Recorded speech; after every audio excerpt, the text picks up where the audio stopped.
اللہ رب العالمین روزے دار کے ہر عمل کو اپنی بارگاہ میں قبول کرتا ہے۔ مثال کے طور پر ماہ رمضان ہے، ہم دیکھتے ہیں سخاوت و فیاضی خاص طور پر اس شہر کراچی کے اندر صاحب ثروت حضرات بڑے خوبصورت انداز کے ساتھ سر انجام دیتے ہیں۔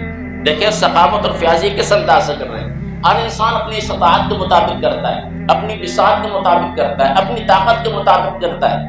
یہ ماہ رمضان المبارک، اس میں کوئی شک نہیں، سخاوت و فیاضی کا مہینہ ہے۔ آج نیکی کرو، آج ہی کمر بستہ ہو کر سخاوت و فیاضی سر انجام دو، نہ معلوم کل کا روزہ مجھے آپ کو نصیب ہو یا نہ ہو۔ اور اگلی بات، آپ جانتے ہیں بخوبی شہر کراچی کے اندر گداگر لوگ بہت زیادہ آ جاتے ہیں، ٹرکوں کے ٹرک بھر کر آتے ہیں، اور ہم دیکھتے ہیں ہمیں اپنی گلی محلے میں وہ گھر نظر نہیں آتے جو سفید پوش لوگ ہیں، جو معاشی تنگدستی کا شکار ہوئے، جن کے گھر میں کھانے کو کچھ نہیں، وہ غریب بیچارہ کیا کرے گا۔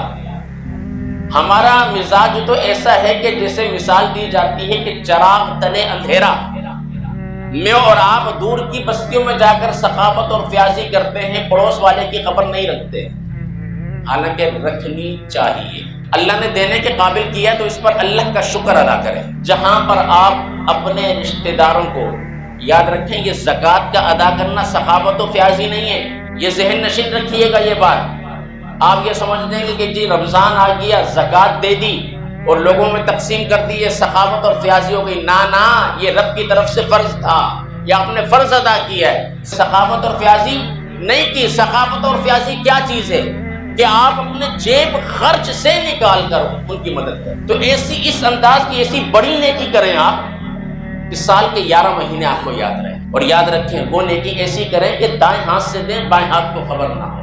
جہاں پر آپ غریبوں کی مدد کریں گے، جہاں پر آپ سفید پوشوں کی مدد کریں گے، دکھ درد کے ماروں کے درد دور کرنے کی کوشش کریں گے، اور وہاں پر ہمارا سب سے بڑا المیہ یہ ہوتا ہے، ہم جس کے پیچھے ماہ رمضان میں کھڑے ہو کر قرآن پڑھتے ہیں، پورا سال جس کے پیچھے نمازیں ادا کرتے ہیں۔ آپ کو معلوم ہے ایک عالم دین نے لکھا، ائمہ مساجد اور مؤذنین اور خدام مساجد یہ بین الاقوامی مظلوم طبقہ ہے۔ آج بھی آپ جا کر سرچ کریں، جانچ پڑتال کریں، اس وقت سب سے کم تنخواہ امام مسجد اور مؤذن کی۔ میں آپ کو بتاؤں، میرے والد محترم کے وصال پر میرے ایک دوست ہیں، وہ والد صاحب کے دور میں بھی آتے تھے۔ وہ آئے، جب ان کو پتہ چلا کہ میرے والد محترم کا انتقال ہوا، انہوں نے تعزیت کی، اور پھر اس کے بعد کہنے لگے کہ میں آیا تو کسی اور نیت سے تھا۔ میں نے کہا کیا نیت؟ تو کہنے لگے کہ اب چھوڑ دیں، اب تذکرہ کرنا ہی بیکار ہے۔ میں نے کہا نہیں، آپ بات کریں، ضرور کریں، مجھ سے جو ہوگا انشاءاللہ میں کروں گا، آپ بات کیجئے۔ تو انہوں نے کہا کہ میں اصل میں آیا تھا 10,000 روپے آپ سے ادھار لینے کے لیے۔ میں نے کہا کیوں بھائی؟ کہنے لگے کہ میں نے اپنی مسجد انتظامیہ کمیٹی کو کہا کہ مجھے 10,000 روپے ایڈوانس دے دو، میں نے اپنے والدین کو گاؤں میں بھیجنے ہیں۔ کہاں بھیجنے؟ گاؤں میں بھیجنے، تاکہ ان کا رمضان خیر و عافیت کے ساتھ گزر جائے۔ فرمایا کہ انتظامیہ کمیٹی نے منع کر دیا۔ ان کی تنخواہ کتنی تھی؟ 16,000 روپے۔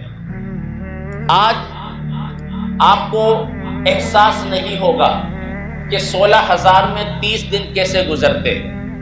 یہ احساس آپ کو تب ہوگا جب آپ ایک دن اپنے دماغ میں سوار کریں کہ میری 16,000 روپے تنخواہ ہے، میں نے بچوں کو بھی پالنا ہے، میں نے دوسروں کی خوشیوں میں بھی شامل ہونا ہے، میں نے دوسروں کے غموں کے اندر بھی شامل ہونا ہے، میں نے گھر کا غلہ و اناج بھی پورا کرنا ہے، اپنے والدین کو بھی بھیجنے ہیں۔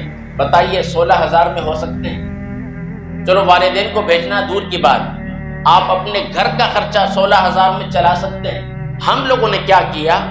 امام مسجد کی تنخواہوں سے کہیں زیادہ مسجد کے ڈیکوریشن پر جو ہے نا پیسے لگانا شروع کر دیے۔ اگر آپ کو اللہ نے عقل سلیم دی ہے نا، آپ غور کیجئے گا، لوگ یہاں سے اسلام آباد فیصل مسجد جاتے ہیں نا، دین سیکھنے نہیں جاتے، سیلفیاں بنانے جاتے ہیں۔ کیا کرنے جاتے ہیں؟ سیلفیاں بنانے جاتے ہیں۔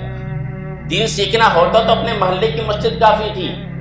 آپ یقین کریں واللہ یہ ائمہ مساجد نہ ہوتے، مؤذنین نہ ہوتے، آپ کے اور میرے گھر کی دہلیز پر دین بھی نہ پہنچنا۔ یہ تو آپ پوری زندگی اگر ان کا احسان اتارتے رہیں تب بھی احسان نہیں اترے گا۔ اب آپ نے کرنا کیا ہے؟ اب آپ کہیں کہ بھائی ہماری اپنی تنخواہ اتنی ہے۔ میں نے 3-4 سال پہلے ایک ختم قرآن کی محفل میں بیان کیا تھا۔ میں نے وہاں پر کہا تھا یہ 27ویں میں جو ختم قرآن میں آپ لوگ سوٹ دیتے ہو امام صاحب کو، مؤذن کو، خادم کو، قرآن سنانے والے کو، قرآن سننے والے کو، تو میں نے کہا اس درزی کا ایڈریس بھی دیا کرو جو یہ کپڑے سی دے 3 دن کے اندر اندر۔ کوئی سی سکتا ہے؟ وہ تو پہلے ہی 10 روزے کے بعد لکھ کے لگا دیتے ہیں ہاؤس فل۔ تو بندے خدا کے اگر سوٹ دینا ہے تو ماہ رمضان سے قبل دو یا پھر اول عشرے کے اندر دو تاکہ کم سے کم وہ سلوا کر پہن تو سکے۔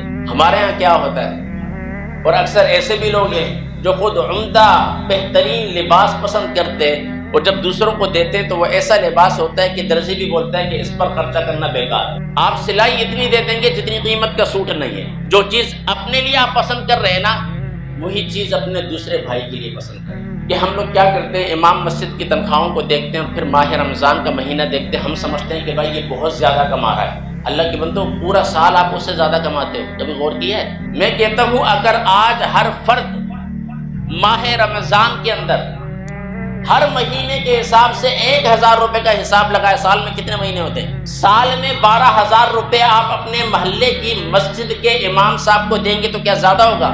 بھائی کیبل کی فیس بھی دیتے ہیں نا، نیٹ کی فیس بھی دیتے ہیں، کیوں؟ وہاں پر اپنا مفاد نظر آتا ہے۔ ایک دن نیٹ بند ہو جائے نا بڑے پریشان ہو جاتے ہیں، کال پہ کال کرتے بھائی نیٹ کیوں نہیں چل رہا؟ تمہیں ہم وقت پہ فیس نہیں دیتے، سارے معاملات کرتے ہیں۔ لیکن امام مسجد کے معاملے میں، مؤذنین کے معاملے میں، خدام مساجد کے معاملے میں سکوت اختیار کیا ہے، خاموشی اختیار کی ہے۔ ایسا ہرگز نہ کریں۔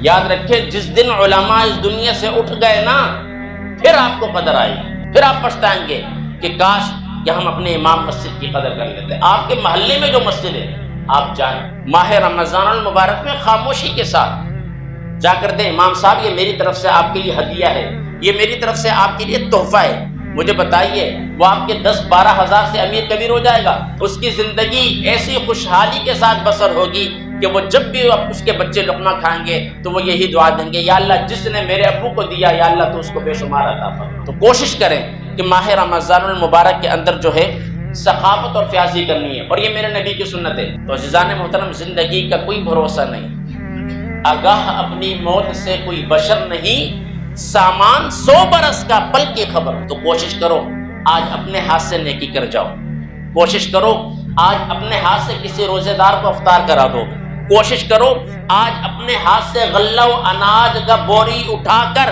کسی سفید پوش کے گھر کی دہلیز تک چھوڑ کر آ جاؤ۔ جب اس طرح کا عمل کرو گے نا آپ کو نیکی کرنے کی لذت حاصل ہوگی۔ ہم میں سے 99% لوگ وہ ہیں جن کو نیکی کرنے کی لذت حاصل نہیں ہوتی، گناہ کرنے کی لذت حاصل ہوتی ہے اور نیکی کرتے ہوئے ان کو مشقت ملتی ہے، مشقت نظر آتی ہے۔ رات کو قیام کرنا تراویح میں کیا ہے؟ پریشان ہو جاتے ہیں، 2.5 سپارے پڑھیں گے، 1.5 پارہ پڑھیں گے، 1.25 پارہ پڑھیں گے، مشقت ہو جاتی ہے نا، پریشانی ہو جاتی ہے۔ ذرا آپ سوچیں نا، آپ ایئرپورٹ سے جہاز نے لینڈ کیا، جہاں پر سامان چل رہا ہوتا ہے جس چین پر، اور آپ کا بیگ سب سے آخر میں آئے، آپ بیٹھتے ہیں؟ مجھے بتائیے آپ بیٹھتے ہیں؟ نہیں بیٹھتے، کیوں؟ نہیں معلوم کہ کس لمحے کس ساتھ میرا بیگ آ جائے۔ ایسی ہے، بالکل یہی بات ہے نا۔ تو مجھے بتائیے جب آپ وہاں پر 1.5 2 گھنٹے کھڑے رہ سکتے ہیں تو اللہ کی بارگاہ میں اللہ تمہیں خود بلا رہا ہے نا؟ سوچنے کی بات، اسے بار بار سوچیے اور کوشش کریں۔ یہ سخاوت اور فیاضی کا مہینہ ہے، خوب کمر بستہ ہو کر جہاں آپ عبادت کریں گے وہاں بھرپور طاقت ہمت کے ساتھ آپ نے سخاوت اور فیاضی بھی۔ میں پھر کہہ رہا ہوں زکوٰۃ کے مال سے دوسروں کی مدد کرنا سخاوت اور فیاضی نہیں، وہ رب کی طرف سے آپ کے اوپر فرض تھا۔ تو کوشش کریں۔